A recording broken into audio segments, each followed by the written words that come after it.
last topik, bioenergetic.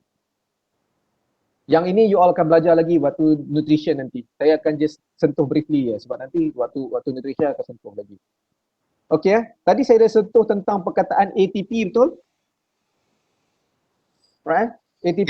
So ATP ni adalah satu bentuk di mana tenaga tu telah terhasil. Sumbernya boleh jadi daripada glukos atau karbohidrat, sumbernya boleh jadi daripada protein dan dia boleh jadi daripada lemak. Itu sumber.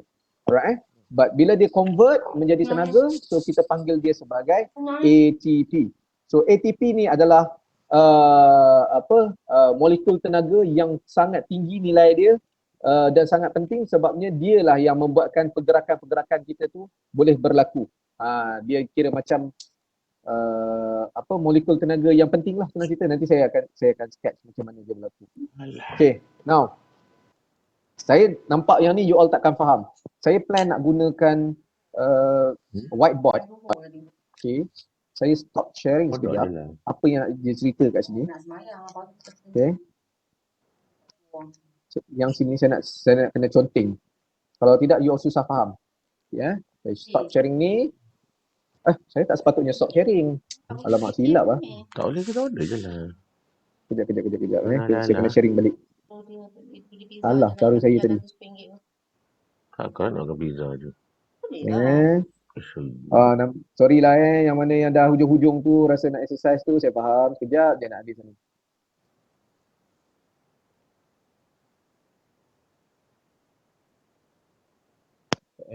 Saya sharing balik.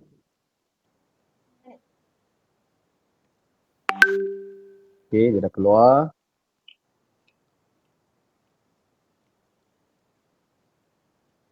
Kenapa dia tak lagi? Boleh follow dalam berapa minit je lagi. Saya nak conteng sikit nak bagi mudah faham. Kalau dekat sini dia susah sikit nak faham. Okay, tak apalah. Seems like dia macam lagging sikit ni. Dia pun tahu kan dah penat kot. Laptop saya pun dah penat kot. Okay, kita tengok kat gambar ni.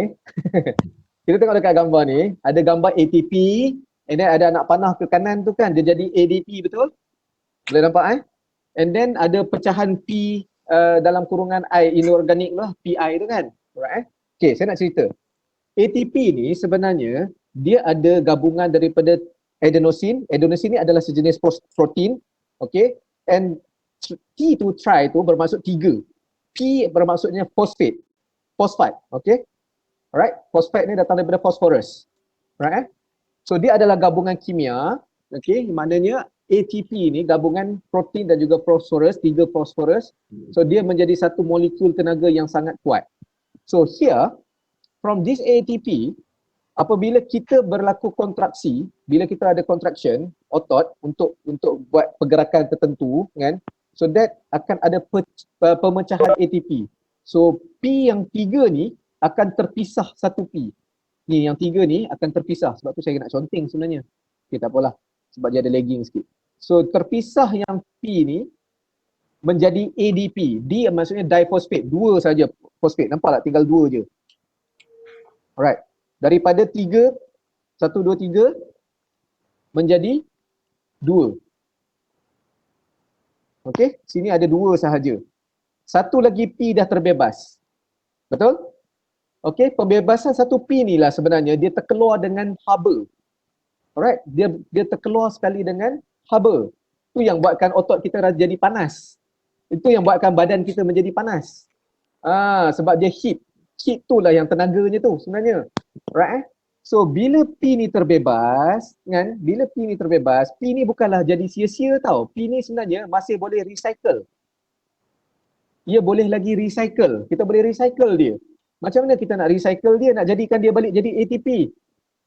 Itulah fungsi. Pernah tak dengar orang dalam weight training dan juga sprinter banyak ambil benda ni? Creatine. Pernah dengar? Creatine? Supplement, creatine. Okay. Creatine ni, C-R-A-T-I-N. Creatine ni boleh diambil untuk membantu kita combinekan creatine tu dengan P yang ada dekat sini. Alamak, saya memang kena conteng baru senang lah. Okay. So bila dia combine dengan P, so P ni boleh combine, boleh lawan balik, bukan lawan, boleh bergabung balik dengan ADP. Annotation request approve. Okay. Saya pun boleh pakai annotate ni sebenarnya, tapi dia agak lagging. Saya dah try dulu. Saya nak pakai apa tu? Yang lukis-lukis ni. Okay, saya try Tadi dia agak lagging. Saya lukis lah dekat sini. Tulis kat sini Okay. Right, you boleh nampak sini. Kenapa dia tak keluar? Pencil tool. Right now. Okay, ni 3P. Warna yang terang sikit. Okay, ini 2P. Ini ada 1P terpisah. Betul? This P yang terpisah apabila kita combinekan dia dengan creatine, CR. Okay ya? Creatine. Okay, this creatine apabila kita combine dia akan membentuk satu benda yang baru lagi, iaitu saya buat anak panah Anak panah, alamak tak cantik lah. Dia jadi phosphocreatine, PCR. Okay. So ini PCR, maknanya dia jadi satu gabungan yang baru. Sebab kita ambil dengan creatine. Creatine ni.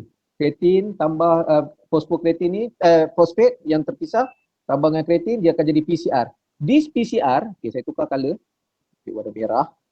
This PCR, bila dia combine dengan ADP yang available, maknanya dia boleh memberi semula P yang telah ada dekat sini untuk menjadikan dia kembali kepada ATP. So dia memberi PCR tambah dengan ADP, sebab ada 2P kan, ADP, alamak tak cantiknya. Okay. So dia akan menjadi AT,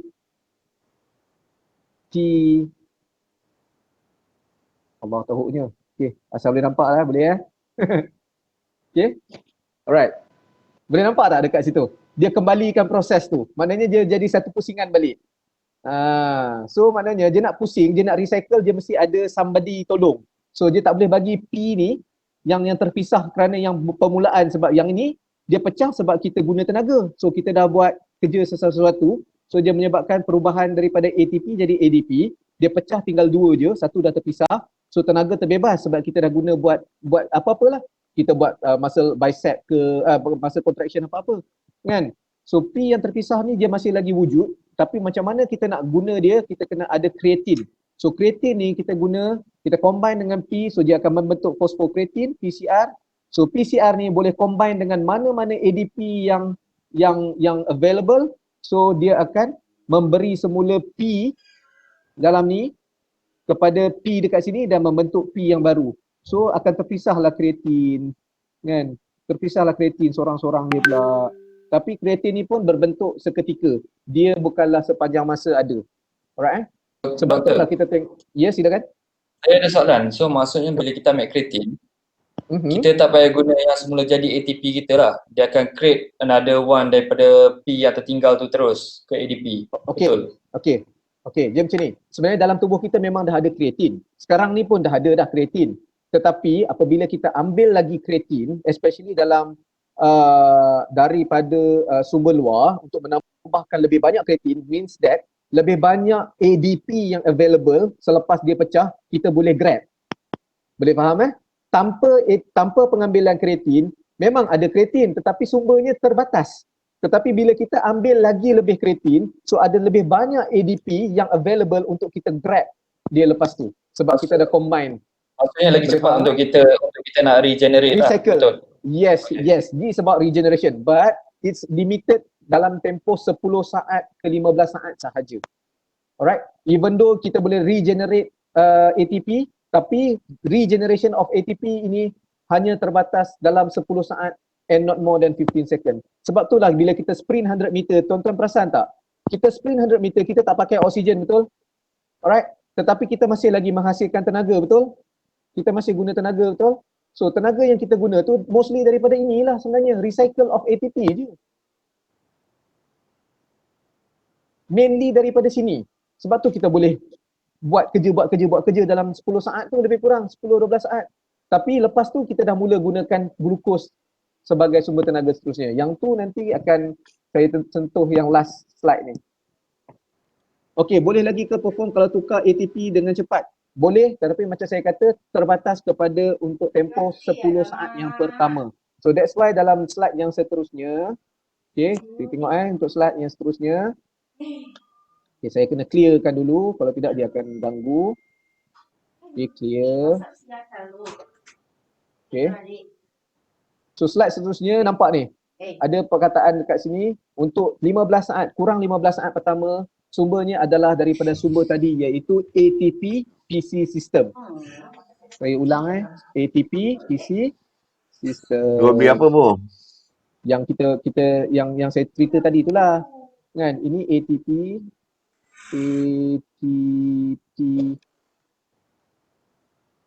PC phosphocreatine. Ini kita panggil ATP PC. Okay, ATP PC. Alright, sebab dia tak sampai 10 saat atau not more than 15 second. But ini ada guna glukos. Okay, ada guna glukos untuk hasilkan tenaga. Alamak. Jadi macam tu. Okay, glukos. Macam mana nak tulis bagi cantik Maaf lah ya. Ini ada glukos tapi tak ada oksigen. O2. Yang bawah ni ada guna glukos, protein dan lemak. Okey, cuma dia ada oksigen. Ini saja beza. Ya, nak habis ni. Last ni. Ini saja beza. Sebab tu dia kata aerobik. Aerobik means ada penggunaan oksigen, anaerobik tak ada guna oksigen. Dua ni tak ada guna oksigen. Dua ni tak ada guna oksigen. Dua ni tak ada. There is no penggunaan oksigen. Kita nak angkat tangan, perlu guna oksigen dulu ke? Angkat tangan? Tak perlu. So dia adalah tindakan anaerobik. Beza dia, satu alaktik, satu laktik. Maksudnya apa? Yang alaktik ni, yang ATP-PC ni, dia tak menghasilkan asid laktik. Tapi yang ini, dia menghasilkan asid laktik. Maknanya dalam lepas 15 saat hingga 90 saat lebih kurang, kan, dia menghasilkan asid laktik. Sebab itulah lepas kita lari 100 meter atau 200 meter, 400 meter, sebab kita perform laju kan. Tetapi lepas tu kita rasa macam penat dia lain macam, and then kita rasa kelesuan yang agak lampau. Salah satu reason ialah because of peningkatan asid laktik. Tetapi asid laktik ni sebenarnya bukanlah punca kita lesu tu. Asid laktik ni adalah hasil sampingan daripada penghasilan tenaga yang tidak lengkap sahaja. Tetapi dia boleh balik. Okey, asid laktik ni, laktik yang terhasil ni, dia boleh kembali kepada asal dia, kepada bentuk asal, dan dia boleh convert dan digunakan dalam bentuk aerobik. Sekiranya ada oksigen. Okey, saya bagi contoh mudah lah.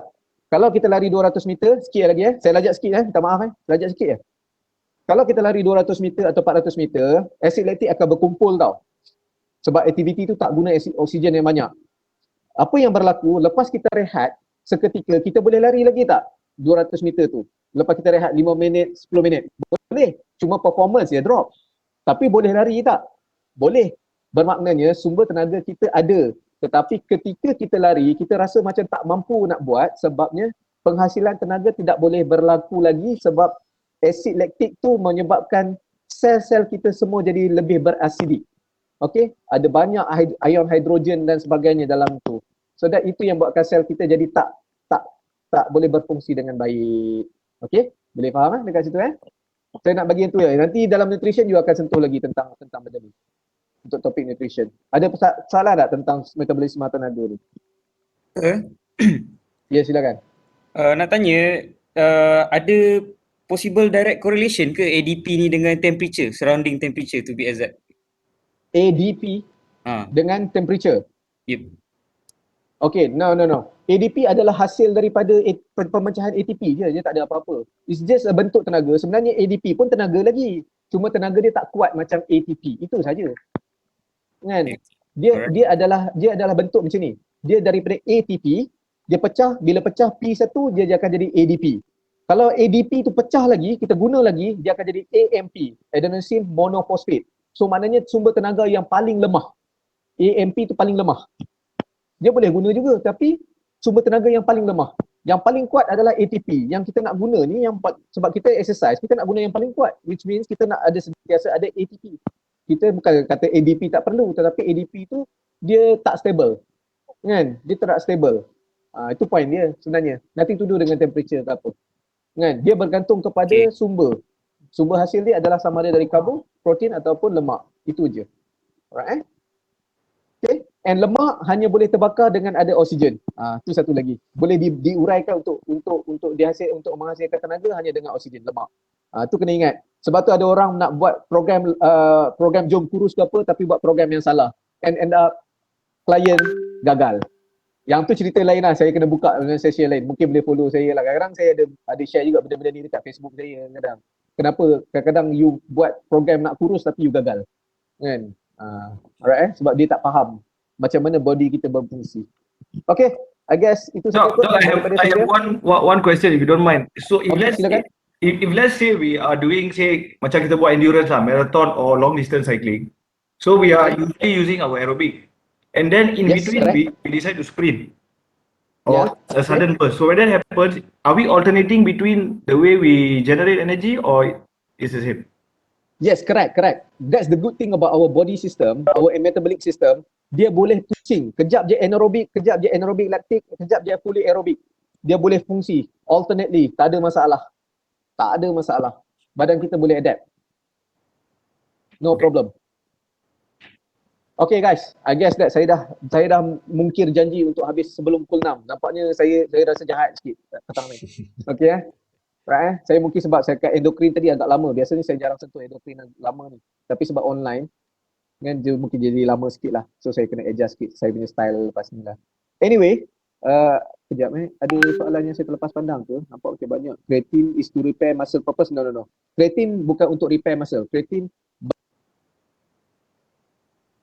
bukan membuat muscle kita besar, tapi dia membantu proses.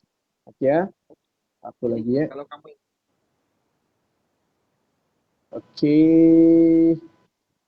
apa tu EDP ke EDT tu? Tak faham. Macam perfume je. You di perfume dengan you di toilet je. Kan EDP EDT ni. Right. Boleh lagi perform ke kalau tukar ATP dengan cepat? Okay, tak ada masalah. Kan? ATP macam saya kata sumber dia pelbagai. Yang main sumber adalah daripada makronutrien kita, daripada glukos, daripada protein dan juga fat. Tetapi mainly daripada glukos lah sebab itu sumber utama yang paling cepat kita dapat. Right Okay, jahat sikit tak apa demi Allah. Tapi saya still lagi rasa bersalah lah sebab 4 jam kan dengan saya kan. Right, masa ada yang tak asal lagi, saya pun belum asal lagi. So lepas ni saya nak asal. Okay. Saya maybe buka satu soalan. Freddy, boleh Freddy, saya lajak sikit boleh untuk boleh, satu soalan kalau boleh. kata nak tanya. Boleh, tak ada masalah. Boleh, tak ada masalah. Saya takut juga nanti dia orang mengamuk. Kenapalah instruktor ambil masa banyak-banyak sangat ni. Kan? Okay, maybe ada satu soalan ke yang you nak tanya? Anyone? Okay, kalaulah ada persoalan tapi mungkin ruang ni tak berapa sesuai, you may contact me dekat saya punya social media ke atau macam mana ke, right? Boleh tanya. And then kalaulah saya tak jawab, saya kan secara jujurnya saya kadang-kadang saya lambat sikit menjawab dekat message FB ke ataupun dekat FB lah. FB selalunya agak lambat sikit berbanding dengan IG. Saya tak tahu kenapa. Sebab IG tu macam saya selalu, sebab dia terus kan macam kalau kat pun FB Messenger je dalam app yang satu lagi. So kadang-kadang saya tak buka app dia. So lambat sikit saya reply. Tapi saya try untuk reply lah. Kalau kata agak-agak explanation tu panjang nanti, you may take my phone number kalau you nak message untuk tanya kan. 012 boleh tapi saya rasa ada kot dalam surat. Dalam jadual macam ada kan nombor phone saya kan? Ada tak? Dalam surat tu. Ada. Saya ada. Ada kan? Okey, tak apa. Alright, 012-4755-918. 012-4755-918. So that bolehlah kalau kata nak ni boleh tanya dekat situ lah. Kalau kata saya agak sibuk sikit mungkin saya reply kemudian sikit. Right, Okay, doktor, saya ada satu soalan yang last, doktor. Okey, silakan. Tadi doktor bagi tahu sebelum ni doktor coach untuk tenis kan? Ya, betul. Just saya nak minta pandangan daripada doktor lah. So doktor pernah Okay. dah jadi coach dan pernah jadi atlet juga. So apa pandangan coach terhadap kita punya grassroots coaching sekarang lah. So kalau kata coach diberi peluang, apa perubahan yang coach nak buat untuk kita punya level of grassroots coaching sekarang?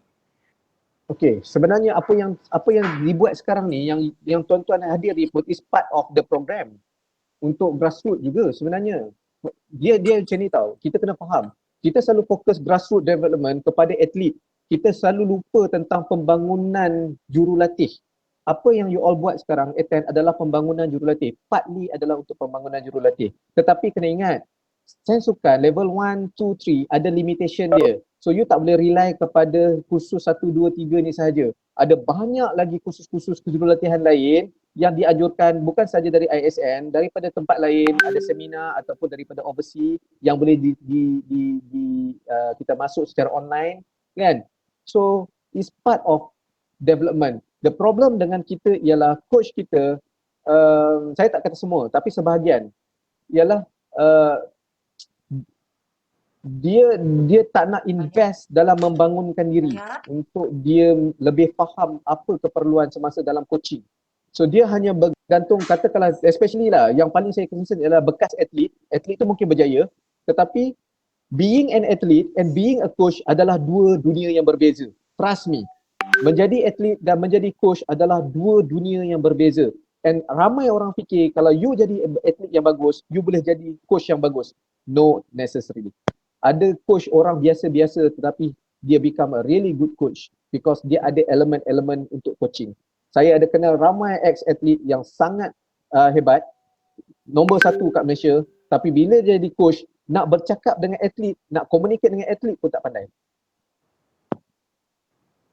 Mingle dengan atlet pun tak pandai. Kan?